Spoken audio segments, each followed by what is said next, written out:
Eklavya residential school शेंडेगाव येथील कर्मचाऱ्यांच्या वेतनासाठी उपोषण, प्रशासनाचे 8 ते 10 दिवसांत वेतन देण्याचे लेखी आश्वासन।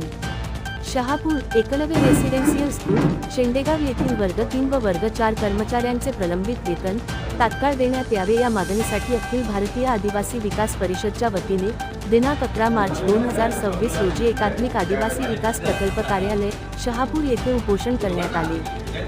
यापूर्वी या संदर्भात 5 मार्च 2026 रोजी अखिल भारतीय आदिवासी विकास परिषदच्या वतीने एकात्मिक आदिवासी विकास प्रकल्प अधिकारी यांना निवेदन देण्यात आले होते।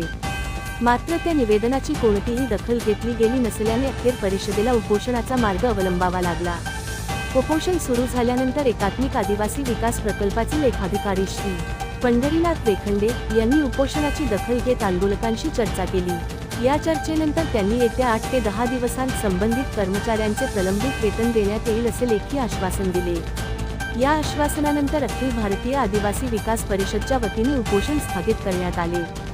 या उपोषणाला रिपब्लिकन पार्टी ऑफ इंडियाचे प्रदेश उपाध्यक्ष विनोद थोरात, गायकवाड, शिंगे तसेच अनेक कार्यकर्त्यांनी पाठिंबा दिला।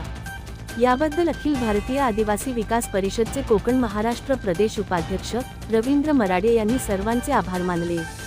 मात्र प्रशासनाने दिलेल्या आश्वासनानुसार येत्या 8 ते 10 दिवसांत कर्मचाऱ्यांचे प्रलंबित वेतन दिले गेले नाही तर प्रकल्प कार्यालय शहापूर येथे तीव्र आंदोलन छेडण्यात येईल असा इशारा देखील अखिल भारतीय आदिवासी विकास परिषदचे कोकण महाराष्ट्र प्रदेश उपाध्यक्ष रवींद्र मराडे यांनी यावेळी प्रशासनाला दिला।